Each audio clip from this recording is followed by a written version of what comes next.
दोस्तों, जहां एक तरफ लॉकडाउन पे लॉकडाउन बढ़ता चला जा रहा है, वहीं दूसरी तरफ हमारे मजदूर तबके की हालत बद से बदतर होती जा रही है।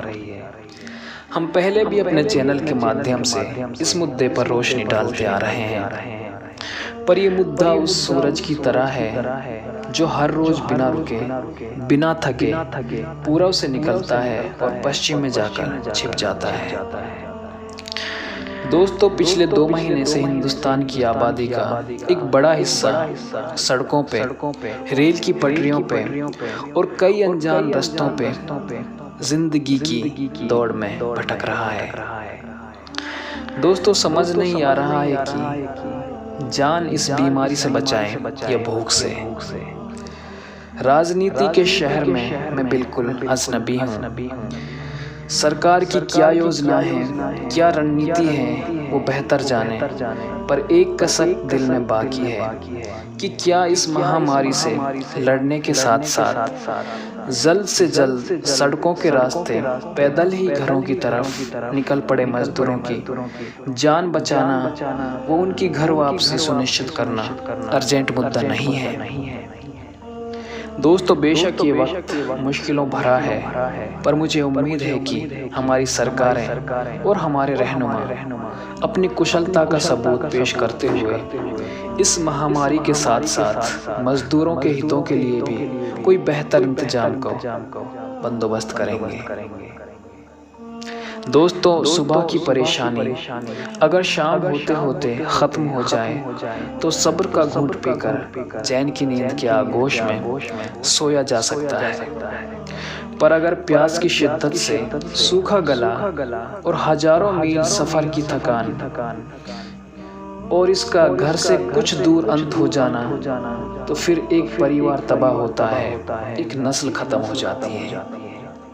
दोस्तों, ऐसा ही एक वाक़या औरंगाबाद में हुआ।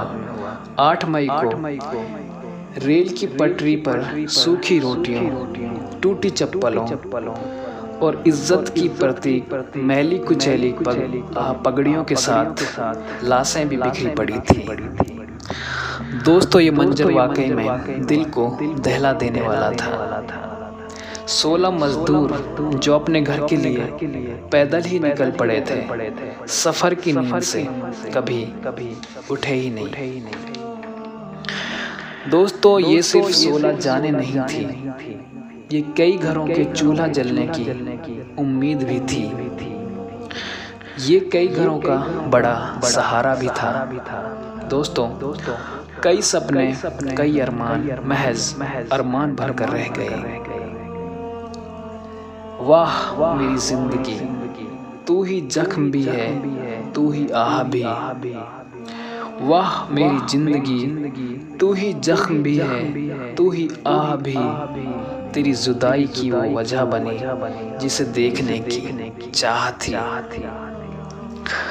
मौत का ये सिलसिला यहीं नहीं रुका और 16 मई को यूपी के औरैया में एक और रोड एक्सीडेंट के दौरान 25 मजदूरों ने अपनी जानें गंवाई और दर्जनों मौत और जिंदगी से जंग लड़ रहे हैं। दोस्तों, ये सारा घटनाक्रम देखकर ऐसा महसूस होता है शायद इन मजदूरों की तरह ही इनकी जिंदगी भी बेहद सस्ती है, कोई मोल नहीं है इनकी जिंदगी का भी। दोस्तों, अगर मीडिया एजेंसियों के मुताबिक इनकी बातों को माने तो 1 मई के बाद से अब तक लगभग 116 मजदूरों ने अपनी जानें गंवाई हैं। दोस्तों, ये तो सिर्फ वो वाक़यात हैं जो दर्द की हद यानी मौत तक पहुँचे। इन सब के अलावा कितनी ही तकलीफ़ें, कितनी ही परेशानियाँ उठाई हैं मज़दूरों ने। दोस्तों, ज़िंदगी की ये जद्दोजहद अभी ख़त्म होती नहीं दिख रही है। हाँ, सरकारें ज़रूर अब कोशिशें कर रही हैं ट्रेन और बस चलाकर, पर शायद ये काफ़ी देर से और छोटे स्तर पर किया जा रहा है, जो काफ़ी नहीं है। दोस्तों, ऐसे में अगर आपका गांव, घर, कस्बा या शहर उस रास्ते पड़ता हो जहां से ये मजदूर पैदल सफ़र कर रहे हों, तो प्लीज़ इनकी मदद करें। दोस्तों आप इन मज़दूरों को खाना खिलाएं, हो सके तो कुछ आर्थिक मदद भी करें। दोस्तों इस वक्त इन मज़दूरों को, इस गरीब तबके के लोगों को हमारी मदद की बहुत ज़्यादा ज़रूरत है। दोस्तों इस वक्त ये मदद इंसानियत के नाम सबसे बड़ी मदद होगी। हमें हमारे मुल्क को और तमाम दुनिया को इस वक्त दुआओं की सबसे ज़्यादा ज़रूरत है। दोस्तों मिलते हैं एक नई उम्मीद के साथ, एक नए टॉपिक के साथ। तब तक के लिए शुक्रिया।